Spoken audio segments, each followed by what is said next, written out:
The weight of the laptop felt heavier than usual as I closed it, the black screen reflecting my face, tired eyes, tight jaw, and the faintest hint of a smile. The email I just sent would change everything.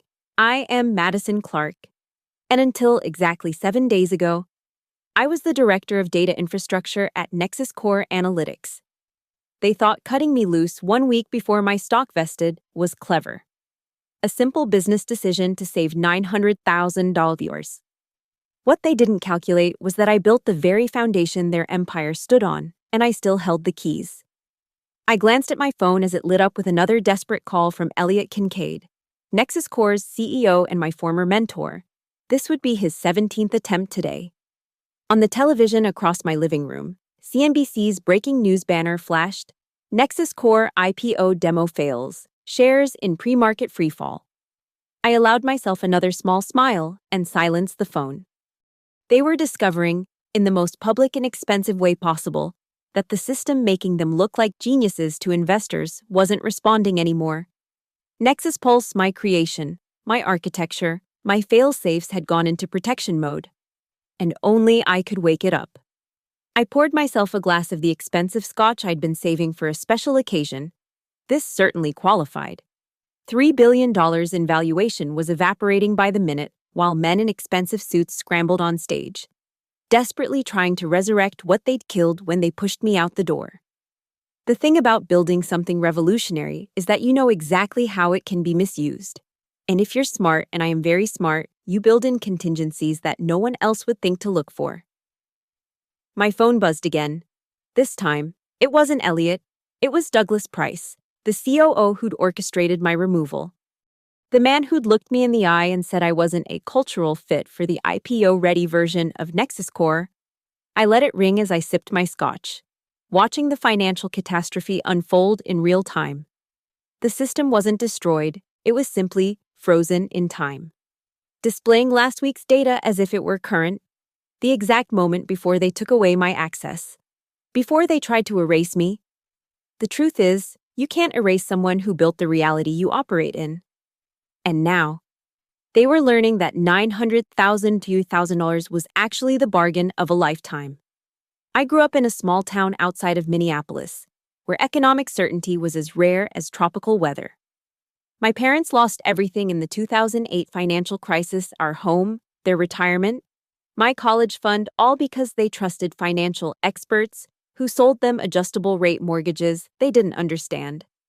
I watched my father, an electrician who'd never missed a day of work, sit at our kitchen table with his head in his hands, wondering how he'd failed us. But he hadn't failed. He'd been failed by a system designed to extract value from people who couldn't see behind the curtain. That's when I decided to become the person who controls what happens behind that curtain. I studied computer science and finance, worked 80-hour weeks, and carved out a reputation as someone who could translate complex financial data into systems that couldn't lie, that wouldn't lie. By 30, I was leading infrastructure teams at one of the biggest financial data providers in the country. And then I met Elliot Kincaid at a tech conference in Chicago. He was passionate, brilliant, and shared my vision for financial transparency. He was starting something new, Nexus Core Analytics, with the mission of providing real-time investment analytics that couldn't be manipulated. That would show the true performance of investments without the smoke and mirrors big firms use to hide fees and underperformance. I need someone who can build this from the ground up, he told me over coffee. Someone who understands both the tech and the finance sides. Someone who won't compromise. 2 weeks later, I walked away from my 6-figure salary and joined Nexus Core as employee number 13. We worked out of a converted warehouse in Minneapolis, the walls covered in whiteboards filled with my system architecture diagrams. For the first year, I barely slept. I was building something that had never existed before, a financial analytics engine that would ingest data from thousands of sources, normalize it, analyze it, and display it in real time with absolutely no manual intervention possible. No human hands touching the data meant no human bias could corrupt it. I called it Nexus Pulse, and it became the beating heart of everything Nexus Core offered to clients. The system's key innovation was its 3-layer authentication and validation protocol. Every piece of data had to pass through all three layers to be displayed, and any attempt to modify the data would trigger automatic flags and corrections. It was, as one early investor called it, the lie detector for Wall Street. Those early days were exhilarating. Our team was small but unified in purpose. Elliot and I would work until midnight, then grab beers at the dive bar across the street, dreaming about how we would change the financial industry forever. When we landed our first major client, a mid-sized hedge fund that had been burned by bad data, we celebrated like we'd won the lottery. In a way, we had. Nexus Pulse worked exactly as designed. Our clients could see, in painful detail, exactly how their investments were performing. No quarterly lags, no selective reporting, no hidden fees, just pure, unfiltered financial reality. Some clients hated it. At first, it's hard to face the truth when you've been cushioned by convenient fictions, but the smart ones adapted. They used our analytics to make better decisions, which led to better returns, which led to more clients coming our way. By year 3, we had grown to 50 employees and moved into real offices downtown. By year 5, we had over 200 employees and clients, including some of the biggest names in finance. We'd raised $150 million in venture capital across 3 rounds. And my equity stake in the company was starting to look like life-changing money. But more important than the money was the impact. We were forcing transparency in an industry that thrived on opacity. We were making a difference. That's when things started to change. Elliot, once the passionate idealist, became increasingly focused on growth metrics and valuation multiples. The board brought in experienced operators to professionalize the company. And then came Douglas Price. Douglas was everything I wasn't: smooth, politically savvy, with an MBA from Wharton and a Rolodex full of investment banking contacts. He'd been brought in as COO to prepare the company for its next phase of growth, which everyone understood to mean an IPO. From our first meeting, I knew we would clash. "Madison," he said, his smile never reaching his eyes, "your system is remarkable, truly game-changing. But I'm wondering if we could build in some flexibility." "Flexibility?" I asked, already feeling my guard go up. "Yes. You know how the market is. Sometimes the raw data doesn't tell the complete story. I think clients would appreciate the ability to contextualize certain metrics." I stared at him. "You want to be able to manually adjust the data." "Not adjust," he corrected smoothly. "Enhance. For clarity." "The system is designed specifically to prevent that," I said. "The whole point is that the data can't be manipulated." "I understand that was the original vision," he replied, emphasizing original in a way that made it sound outdated. "But as we grow, we need to evolve our thinking." I left that meeting with a knot in my stomach that wouldn't go away.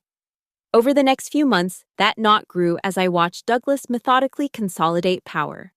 He brought in his own people, slick MBA types, who talked about growth hacking and narrative control. He restructured reporting lines so that more and more of the organization reported to him rather than Elliot. And most concerning, he began to exclude me from strategic meetings about Nexus Pulse's future.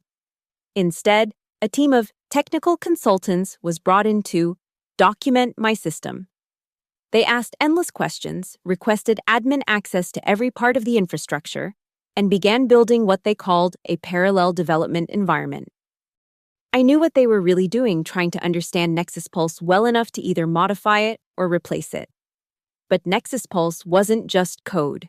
It was an intricately designed ecosystem, with fail-safes and security measures that weren't documented anywhere except in my head. I had built it that way deliberately, creating a system that would resist any attempt to compromise its integrity. The most important of these measures was the biometric authentication layer that only I could access, a final safeguard that would lock down the entire system if it detected unauthorized changes. I tried to warn Elliot about what was happening. We had lunch at our old dive bar, now ironically upscale after being featured in a food magazine. "Douglas is trying to find a way around Nexus Pulse's security measures," I told him. "He wants to be able to manipulate the data." Elliot sighed, looking older than his 45 years. Madison, you have to understand the position we're in. We're looking at a potential $3 billion IPO. The board is pushing for certainty. Certainty? I couldn't believe what I was hearing. The whole point of Nexus Core is to show the truth, not certainty. The market doesn't always reward the truth, he said quietly. Douglas is helping us position the company for maximum valuation. By undermining everything we built, everything we stand for. Elliot wouldn't meet my eyes. We're not undermining anything. We're evolving. The vision you and I had was perfect for a startup, but we're not a startup anymore. I left that lunch knowing I'd lost my ally. Elliot had chosen the IPO and Douglas over our original mission, over me. The next few months were a slow-motion train wreck. I was systematically sidelined from decisions. My team was reorganized without my input, and the technical consultants became a permanent fixture. I started keeping careful logs of all system access and changes. And what I saw confirmed my fears. They were trying to build backdoors into Nexus Pulse. They hadn't succeeded yet. My architecture was too complex and too well protected, but they were getting closer. I also began to prepare. I updated my resume, reached out to old contacts, and most importantly, I reviewed my equity agreement. According to the terms, my shares would fully vest on my 6th anniversary with the company just 3 months away. Once vested, those shares would be worth approximately $900,000, based on the last valuation round. Not billions, but enough to give me options. Freedom. I just needed to hold on for 3 more months. I never got the chance.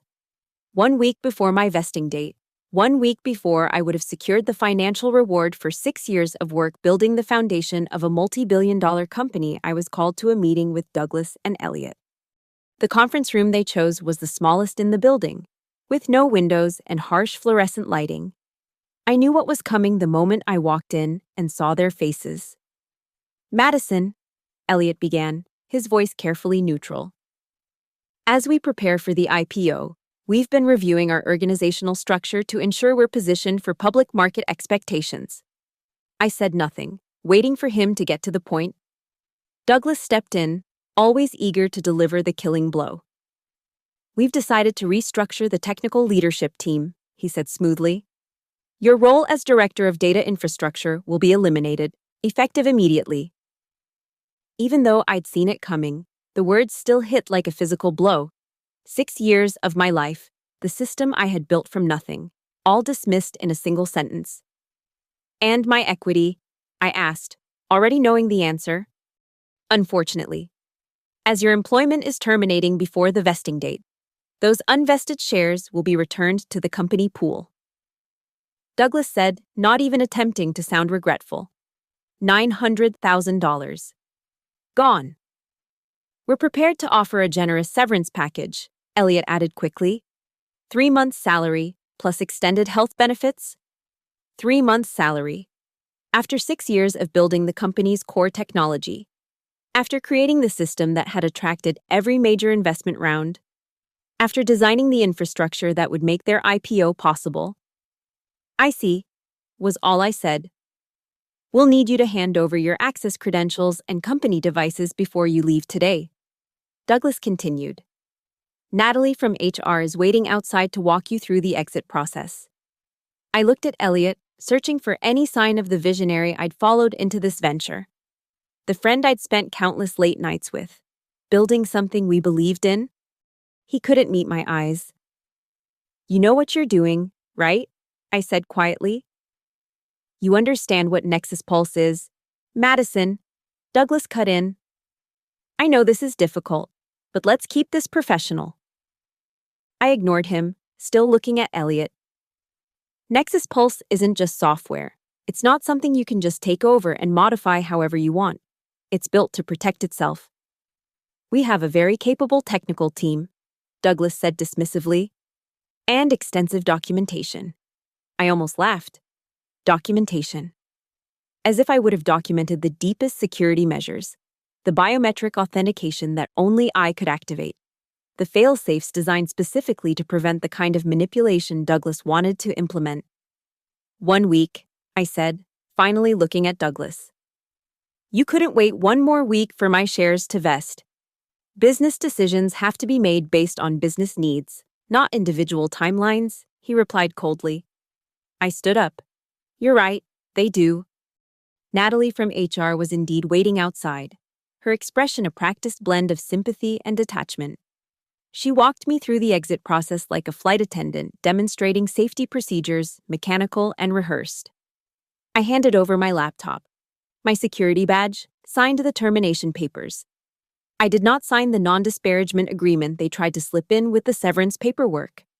As security escorted me out of the building, an unnecessary humiliation that I was sure came from Douglas, I felt strangely calm. They thought they had removed me from the equation.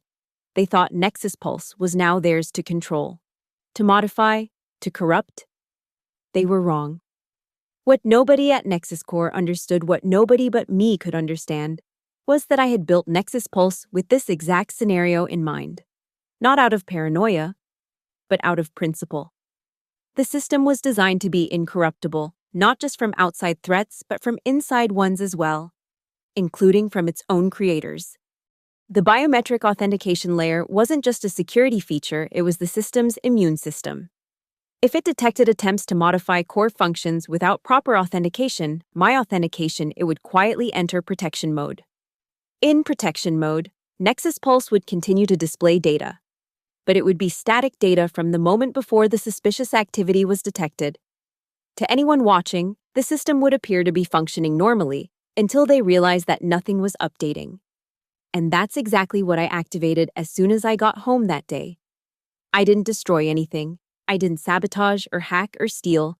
I simply removed my authentication from the system, triggering the protection protocol that I had built in from the beginning. A protocol that was documented nowhere except in my mind. Then I waited. For 6 days, nothing happened. Nexus Core continued operating as if everything was normal. The IPO roadshow continued, with Elliot and Douglas showcasing Nexus Pulse to potential investors. What they didn't realize was that they were showing static data, a snapshot from the day I was fired. The system appeared to be working because all the interfaces were active. All the dashboards were populated with numbers and charts, but nothing was updating. On the 7th day, the day that would have been my 6-year anniversary, the day my shares would have vested, Nexus Core held its final pre-IPO demonstration for major institutional investors. The event was being live-streamed to analysts and financial media. Elliot and Douglas stood on stage in front of enormous screens displaying Nexus Pulse dashboards, talking about real-time analytics and unparalleled transparency. And that's when someone noticed. One of the analysts watching the presentation realized that the market movement shown on Nexus Pulse didn't match what had actually happened that morning. When they pointed this out, Douglas tried to dismiss it as a minor data lag. But then others started noticing discrepancies. The real-time data wasn't real-time at all. As the discrepancies multiplied and the questions grew more pointed, the demonstration fell apart. Elliot tried to salvage the situation by having their technical team investigate live, which only made things worse as the team frantically tried to understand what was happening to the system. The livestream became a real-time documentation of technical failure and corporate panic. I watched it all unfold on my laptop, sitting in my apartment with a cup of coffee. I didn't feel the vindictive joy I had expected. Instead, I felt a strange sense of justice. Not personal justice for me, but for the principle that had driven me all along. Financial systems should not be manipulable. They should show the truth, whether that truth is convenient or not. The calls started coming within hours. First from the technical team, then from Elliot, then from board members. I let them all go to voicemail. The messages grew increasingly desperate as the day went on, and they realized the full extent of the problem. Nexus Pulse wasn't just glitching, it had entered a protected state that no one knew how to override. The IPO was postponed indefinitely that same day. By evening, financial news networks were running stories speculating about data integrity issues at Nexus Core. The company's private valuation began to crumble as potential investors backed away. It was Douglas who finally left the message that made me smile. Madison, this is Douglas Price. I think there's been a misunderstanding between us. The board has authorized me to offer you a consulting arrangement to address the current technical challenges we're experiencing. The compensation would be quite substantial, $10,000 per day, plus immediate vesting of your equity. Please call me back as soon as possible. I didn't call him back. Not that day, not the next. I was busy with other things, specifically setting up my own company. I had enough savings to rent a small office space and begin building something new, something better. I called it Clark Metrics. On the third day after the failed demonstration, I finally answered a call not from Douglas or Elliot, but from Vivian Cho, the CIO of Landmark Investments. Landmark had been one of Nexus Core's biggest clients until they'd mysteriously dropped our services 2 months earlier. Now I understood why they must have gotten wind of Douglas's plans to enhance the data. Madison, Vivian said when I answered, I've been trying to reach you. I've been busy. I can imagine. I saw what happened with Nexus Core's demo. Spectacular failure. Was it I hadn't noticed? I lied, and we both laughed. Look, I'll get right to the point. We dropped Nexus Core because your COO tried to sell us on some new, flexible version of Nexus Pulse that completely undermined what we valued about the system in the first place. We need the real thing, the incorruptible analytics engine you built. Are you building something new? As a matter of fact, I am. Would you be interested in having Landmark as your first client? And just like that, Clark Metrics had its beginning. With Landmark's commitment, I was able to secure a small round of seed funding and begin hiring a team, starting with the few Nexus Core engineers who had resigned in protest after my firing. Meanwhile, Nexus Core was imploding. The technical team couldn't restore Nexus Pulse to its fully functional state, no matter how many resources they threw at the problem. Someone leaked to the financial press that the company had been planning to implement manual overrides to the system, exactly the kind of manipulation that Nexus Pulse had been famous for preventing. The SEC announced an informal inquiry.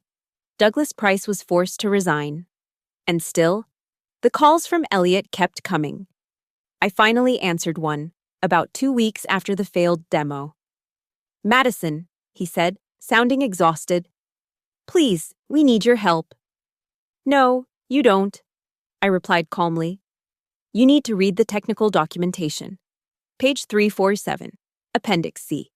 It explains exactly what happens when unauthorized modifications are attempted on core system functions. We've read it multiple times. It doesn't explain how to restore the system. No, it doesn't. It just explains that the system is designed to protect itself from exactly the kind of manipulation Douglas was planning. It's functioning exactly as designed. Silence on the line. Then, Madison, I'm sorry. We should have never let Douglas push you out. The board has authorized me to offer you your job back, with a promotion to CTO and immediate vesting of your equity, plus additional options. I don't work for Nexus Core anymore, Elliot. I'm building something new, something that will do what Nexus Core originally promised to do, before you lost sight of the mission. Please, he said, and I could hear the desperation in his voice. The company is falling apart. The IPO is dead. Our clients are leaving. That sounds like a business decision that needs to be addressed with business solutions, I said, echoing Douglas's cold dismissal of my equity concerns. Not my problem anymore. I hung up and went back to work on Clark Metrics. Over the next month, I built Nexus Pulse 2.0, or as we called it at Clark Metrics, Clarity. Like its predecessor, Clarity was designed to provide incorruptible financial analytics. Unlike its predecessor, Clarity was being built as an open-source core with proprietary extensions. Anyone could inspect the base code and verify that no manipulation was possible. The extensions we built on top provided the specialized analytics that clients paid for, but they couldn't override the integrity of the core system. It was the ultimate commitment to transparency, not just in the data we processed, but in how we processed it. Landmark Investments became our public reference client, and their endorsement opened doors throughout the financial industry. Many of Nexus Core's former clients, already unhappy with the service degradation they were experiencing, switched to Clark Metrics within the first 6 months. By the end of our first year, we had 30 employees and were profitable, a rarity for a startup in our space. Nexus Core, meanwhile, continued its downward spiral. Without a functioning Nexus Pulse, they had lost their primary competitive advantage. The board fired Elliott and brought in a turnaround CEO, but it was too late. The company's valuation had plummeted from $3 billion to under $400 million. They eventually sold what remained of their technology and client relationships to a larger competitor for pennies on the dollar. I'd be lying if I said I didn't feel some satisfaction watching the company that had discarded me struggle and ultimately fail. But my focus wasn't on revenge, it was on building something meaningful, something that couldn't be corrupted by the Douglas Prices of the world. 2 years after my unceremonious firing from Nexus Core, Clark Metrics had grown to over 100 employees, serving more than 60 major investment firms. Our valuation in our latest funding round had reached $800 million. Not quite Nexus Core's peak, but we were just getting started. And unlike Nexus Core, our growth was based on a sustainable business model and technology that actually worked as promised. I was at the International FinTech Conference in London, giving a keynote address about financial transparency in the age of algorithmic trading, when I saw him in the audience. Elliott Kincaid, looking older and more subdued than I remembered, watching me from the back row. After the talk, he approached me as I was gathering my notes. "That was brilliant, Madison," he said. "Just like I always knew you would be." "Thank you," I replied, not sure what else to say. "I've been following Clark Metrics. You've built something remarkable. Again." I nodded, waiting for him to get to the point. "I'm working on a new venture," he said finally. "Something in the regtech space. I'd love to talk to you about a potential partnership. Your technology combined with the regulatory framework I'm building could be transformative." I looked at him, this man who had been my mentor, my friend, who had betrayed me when it mattered most, and I felt no anger, just a calm certainty. "No, Elliott, I don't think so. Madison, please just consider. I've built Clark Metrics on a foundation of absolute integrity, both technological and personal. Every person on my team shares that commitment. I can't risk that by partnering with someone who compromised once already." His face fell, but he nodded. "I understand. For what it's worth, I'm sorry. Letting Douglas push you out was the biggest mistake of my career and my life." "It was," I agreed. "But it led me here. So maybe it all worked out for the best." As he turned to leave, I added, "Elliott, the next time you build something, remember that the integrity of the system is only as strong as the integrity of the people who create it." Later that evening, at the conference's closing gala, I was presented with the Innovator of the Year award. As I stood at the podium, looking out at the leaders of the financial technology world, I thought about the journey that had brought me there, the injustice that had sparked a new beginning, the principles that had guided me through it all. I closed my speech with the words that would later become Clark Metrics' unofficial motto. They tried to erase me to save $900,000. But in doing so, they created their biggest threat. The audience erupted in applause, but I wasn't focused on them. I was thinking about the future we were building, a future where financial systems couldn't be manipulated, where transparency wasn't just a marketing buzzword, but a technological reality, where people like my father wouldn't lose everything because of hidden information and asymmetric power. As I walked off stage, my phone buzzed with a text from my CTO. "Clarity 3.0 just passed all integrity tests. Ready to deploy whenever you give the word."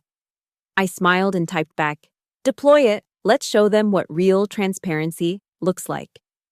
In the end, Nexus Core had taught me the most valuable lesson of my career: systems are built by people, and they reflect the values of their creators.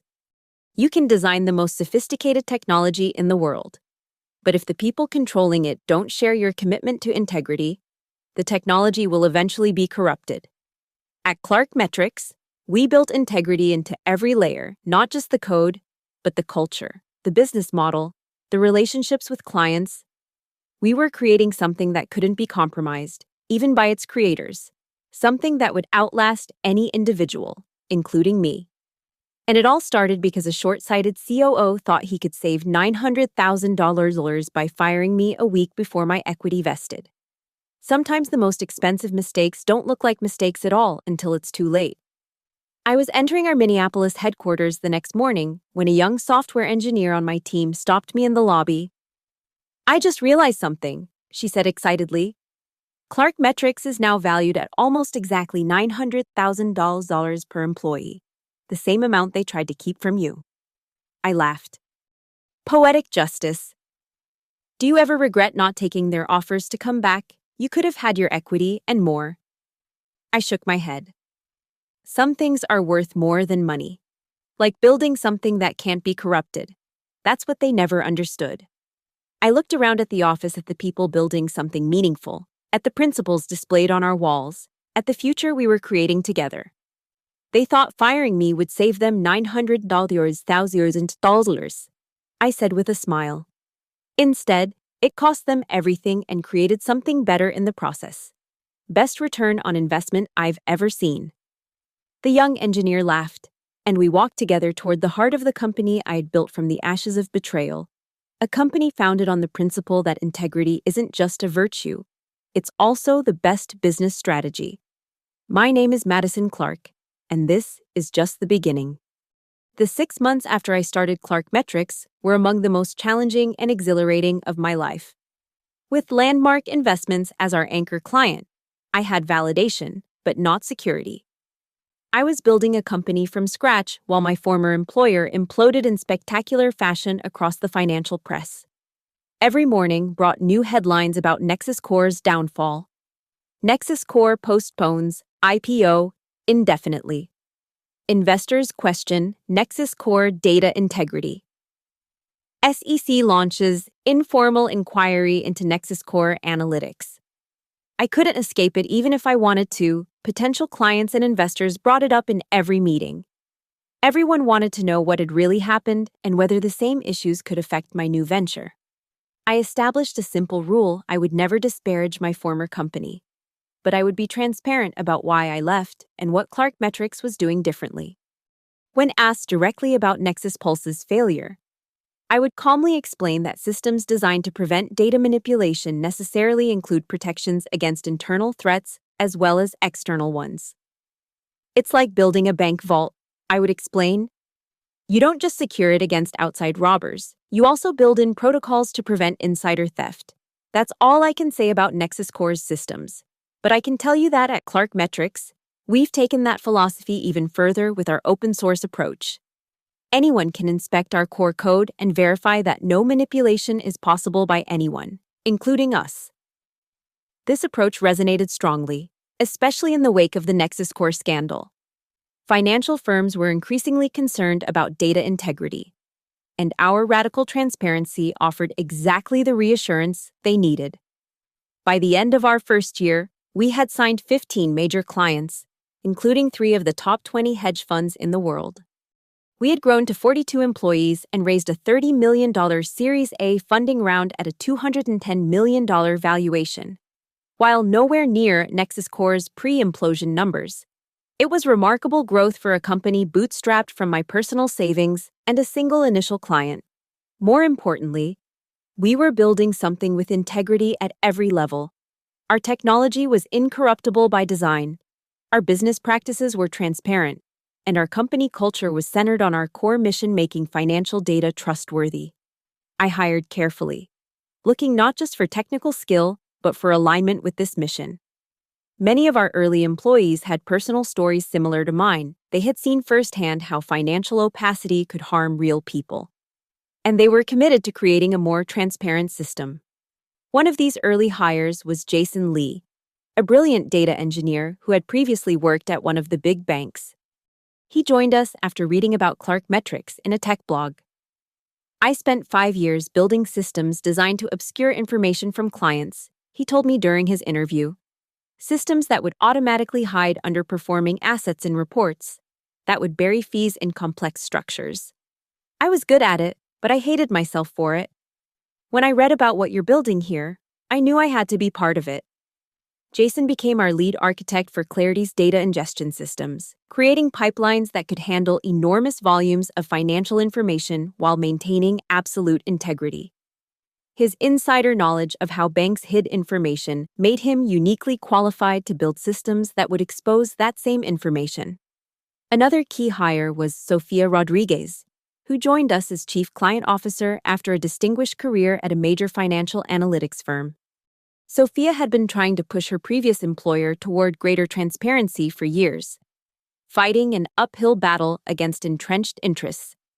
At Clark Metrics, she finally had the opportunity to build client relationships based on honest data.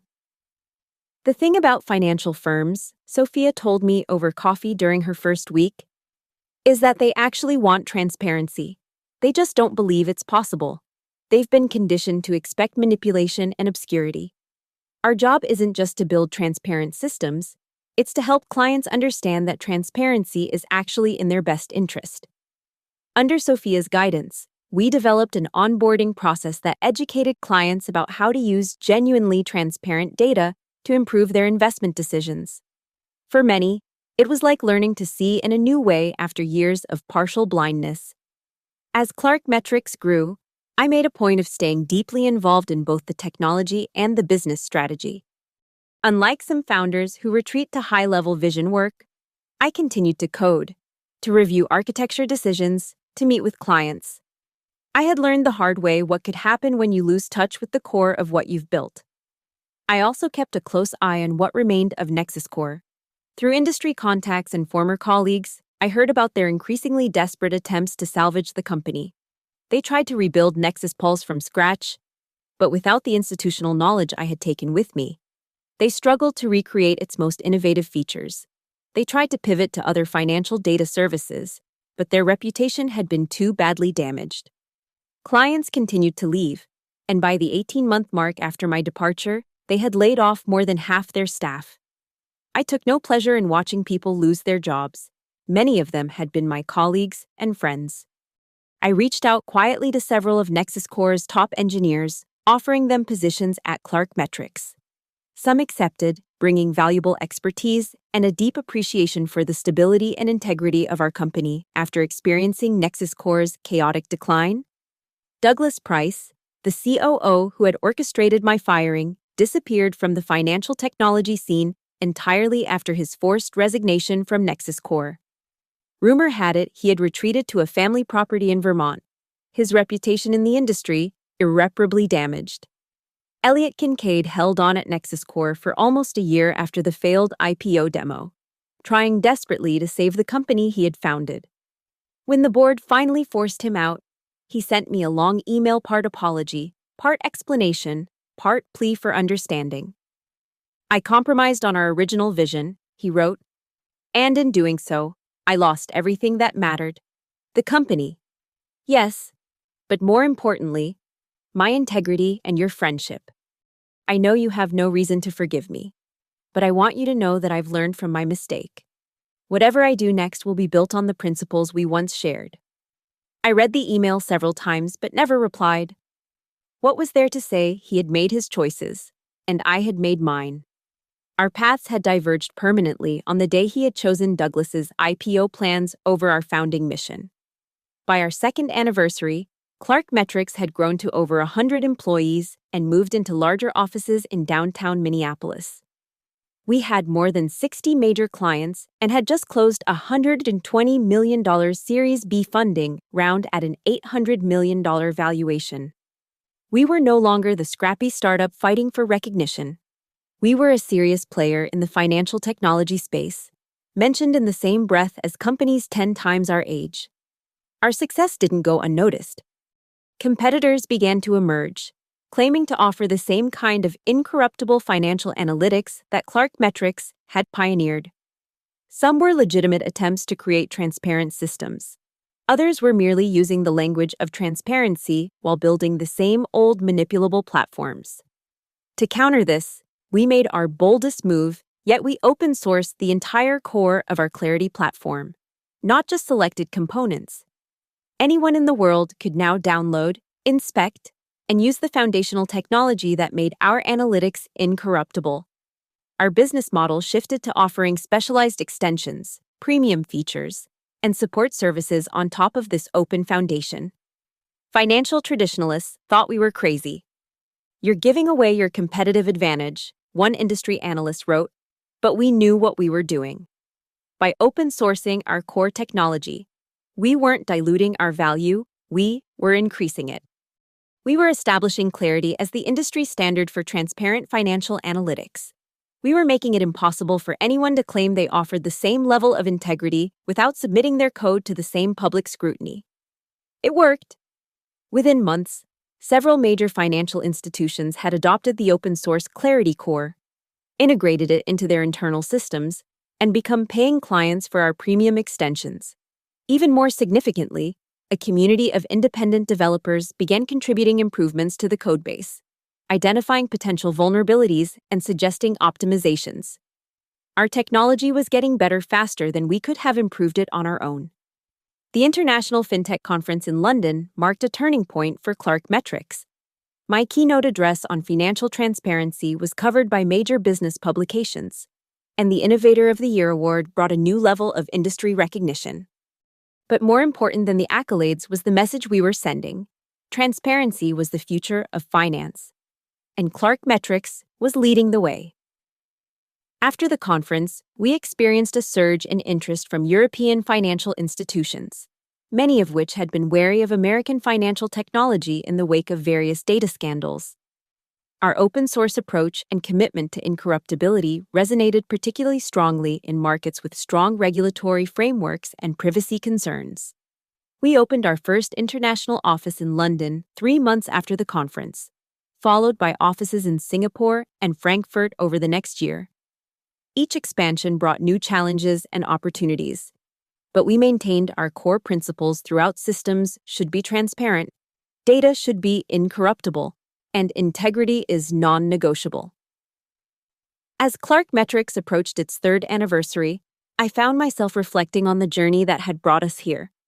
The betrayal that had seemed so devastating at the time had been the catalyst for building something far better than Nexus Core could have ever become under Douglas Price's influence. The $900,000 in equity they had kept from me had been multiplied many times over in the value of my stake in Clark Metrics. But more than the financial success, I took pride in what we had built: a company that was changing the financial industry for the better, making it more transparent, more accountable, more fair. I thought often about my parents and their experience during the 2008 financial crisis. How different might their lives have been if the financial products they were sold had been subject to the kind of transparency Clark Metrics was now enabling? How many families like mine might be spared similar hardships because of the work we were doing? One morning, about 3 years after my unceremonious exit from Nexus Core, I received an unexpected call. The display showed a number I didn't recognize, but the Minneapolis area code was familiar. "Madison Clark," I answered, balancing my phone while sorting through emails at my desk. "Ms. Clark, this is Margaret Winters. I'm the court-appointed trustee overseeing the bankruptcy proceedings for Nexus Core Analytics." I sat up straighter, my emails forgotten. "Yes, Ms. Winters. How can I help you?" As you may be aware, Nexus Core filed for Chapter 7 bankruptcy last month.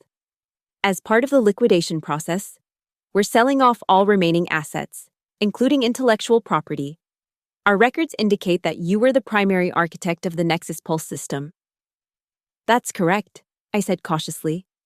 "The system is not functioning correctly," she said, choosing her words carefully. "But the architectural documentation and codebase still have significant value. Several potential buyers have expressed interest, but they're concerned about the system's current state. They've specifically asked if you would be willing to consult on the asset transfer." I almost laughed. 3 years later. And they were still trying to get me to fix Nexus Pulse. "Ms. Winters, I appreciate the call, but I'm afraid I have to decline. My current responsibilities at Clark Metrics don't allow me to take on consulting work, especially not related to my former employer's technology." "I understand," she said, sounding disappointed but not surprised. For what it's worth, many people involved in the bankruptcy proceedings have commented on how differently things might have turned out if the company had honored your equity agreement. It's become something of a cautionary tale in the industry. Now I did laugh, softly.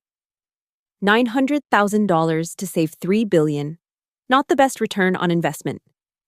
No, she agreed. It certainly wasn't. After we hung up, I sat at my desk for a long moment, thinking about cycles and consequences. Nexus Core was gone, its assets being sold off for pennies on the dollar.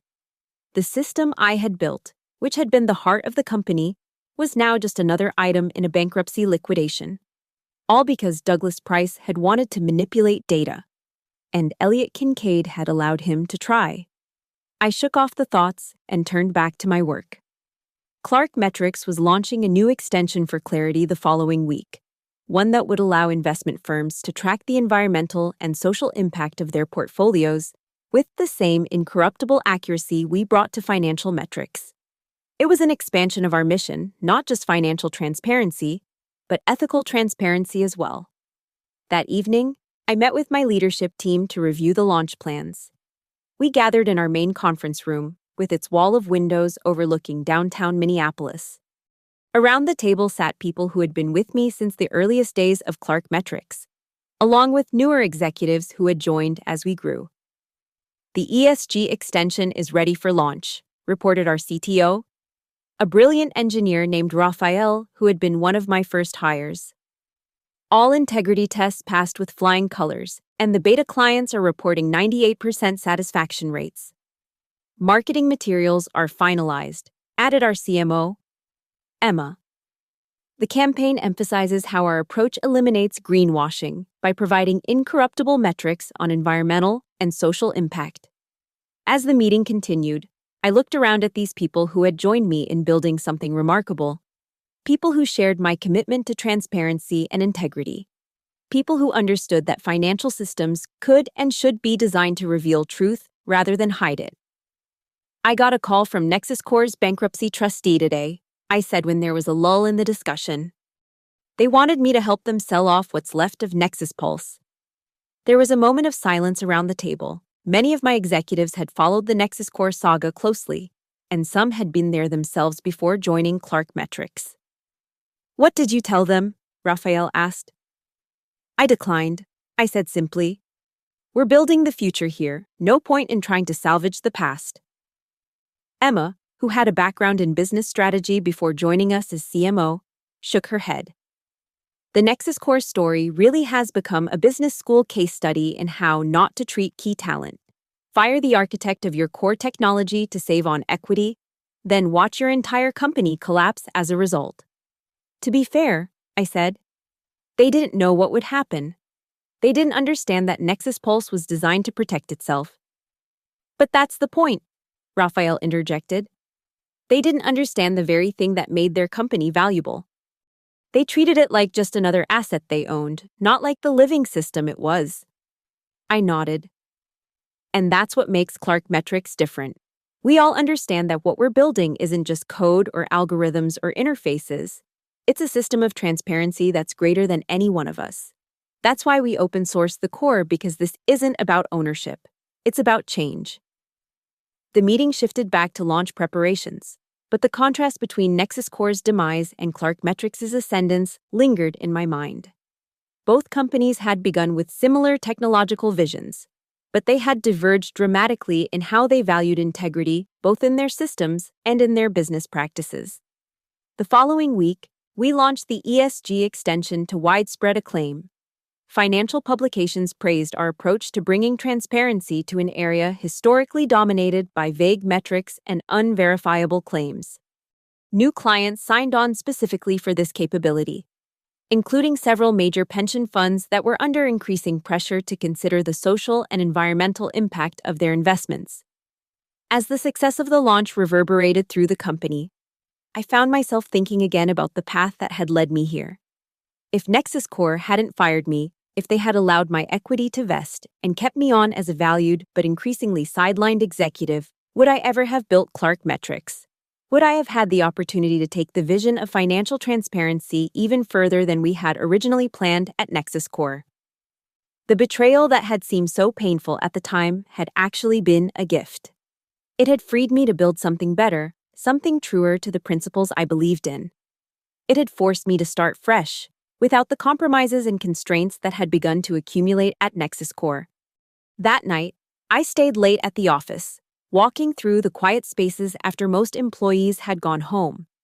In the main work area, a large display showed real-time metrics from our system, not sensitive client data, but aggregate statistics on system performance, user engagement, data throughput. Unlike Nexus Pulse in its final days, these numbers were real, updating constantly as our platform processed financial data from around the world. I stopped in front of the display, watching the numbers tick up and down. The graphs shift subtly as new data flowed in. This was what I had always wanted: to build a system that revealed truth in real time, that couldn't be manipulated or corrupted, that showed financial reality as it actually was, not as someone wished it to be. My phone buzzed with a text message.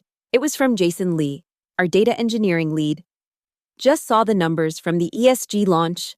We're processing more data than ever. And the system is handling it beautifully. Thought you'd want to know. I smiled and texted back, "That's what happens when you build things right from the start." As I gathered my things to leave, I passed by our company mission statement, prominently displayed in the reception area.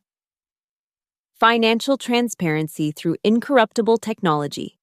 Below it, in smaller text, was a quote that had become something of a personal motto for me since that day at the FinTech conference. They tried to erase me to save $900,000. But in doing so, they created their biggest threat. The words still rang true. But as I read them now, I realized they no longer captured my full feeling about what had happened. Nexus Core and Douglas Price weren't my focus anymore. They were the past. Clark Metrics was the future of financial systems designed for transparency rather than opacity, for truth rather than manipulation. I made a mental note to update the quote, something that looked forward rather than back, something that captured what we were building, not just how we had started. As I walked out into the Minneapolis evening, I thought about how far we had come in just 3 years. From a one-person company born of betrayal to an international organization changing how the financial world operated. From a personal mission of revenge to a collective mission of transformation. The next morning, I arrived at the office early and went straight to the reception area. I stood looking at the mission statement and the quote beneath it for a long moment, then called our facilities manager. "Can you remove the quote under our mission statement?" I asked. "I think it's time for something new." "Sure thing," he replied. "Do you have a replacement in mind?" I thought for a moment, then smiled. "Yes. How about integrity isn't just a virtue, it's the foundation of everything we build." By the time the rest of the team arrived that morning, the new quote was in place. A few people noticed and commented on the change, but most simply nodded in agreement. It captured exactly what Clark Metrics had become, not a company defined by its origin story, but one defined by its ongoing commitment to building systems of integrity. As Clark Metrics continued to grow and evolve, expanding into new markets and developing new technologies, that commitment remained our core. We faced challenges. Of course, competitors who claimed to offer the same transparency while cutting corners. Clients who initially resisted the harsh light of genuine financial reality. Regulatory hurdles in markets unaccustomed to our level of data openness. But through it all, we maintained our fundamental principle. Systems should reveal truth, not hide it. Financial technology should serve transparency, not obstruct it. And a company built on integrity could thrive in an industry historically lacking it. 5 years after my unceremonious exit from Nexus Core, Clark Metrics had grown to over 300 employees across 8 global offices. Our open-source Clarity Core had become the industry standard for transparent financial analytics, with thousands of implementations worldwide. Our valuation had exceeded $2 billion. And there was increasing talk of a potential IPO done right this time, with integrity at every step. I still led the company as CEO, still remained deeply involved in both the technology and the strategy. But I had also built a leadership team that shared my vision and values, people who could carry the mission forward even if I stepped back. On the 5th anniversary of Clark Metrics' founding, We held a company-wide celebration. Employees gathered in our headquarters and joined via video from our international offices. As I stood to address them, I looked out at the faces of people who had joined me in building something meaningful, something that was changing the financial industry for the better. 5 years ago, I began. Clark Metrics started with a simple idea: financial systems should tell the truth. Not a convenient truth, not a selective truth, but the actual truth. It seems obvious when you say it out loud, but in an industry built on information asymmetry and deliberate opacity, it was revolutionary. I paused, looking around at the hundreds of people who had made this vision a reality. We've built something remarkable together, I continued. Not just a successful company, not just innovative technology, but a movement toward financial transparency that's spreading across the global industry. Every day, investors make better decisions because of the clear data our systems provide. Every day, financial institutions operate more ethically because they know their actions are visible through our analytics. Every day, we make the financial world a little more honest. As the celebration continued, I found myself reflecting on the journey once again. The betrayal that had sparked Clark Metrics' creation now seemed like a distant memory, important to our origin, but no longer defining our identity. We had moved far beyond being Nexus Core's biggest threat to becoming the industry's North Star for financial transparency. Later that evening, as the celebration wound down, I stepped out onto the balcony of our office for a moment of quiet. The Minneapolis skyline stretched before me, lights glowing in the dusk. My phone buzzed with a notification, a news alert about a major investment firm adopting Clarity for their entire portfolio analysis infrastructure. Another victory for transparency. Another step toward the financial world I had always wanted to build. I smiled, thinking about how far we had come and how much further we could go. The $900,000 equity payment that Nexus Core had denied me had been the best money they never spent, not just for me, but for the financial industry as a whole. Their short-sighted decision had unleashed something far more valuable than they could have imagined. As I turned to go back inside, I saw the company mission statement visible through the glass doors, with the newer quote beneath it. Integrity isn't just a virtue, it's the foundation of everything we build. The words rang truer than ever. In a world where financial systems had been designed to obscure rather than reveal, we were building the foundation for something better, a future where financial transparency wasn't the exception, but the rule. A future built on integrity. From the ground up. That was the real victory. Not revenge against those who had wronged me, not even personal success, but the transformation of an industry that affected millions of lives. The creation of financial systems that worked for people like my parents, not against them. They had tried to erase me to save $900,000. Instead, they had set me free to change everything. My name is Madison Clark, and this is still just the beginning.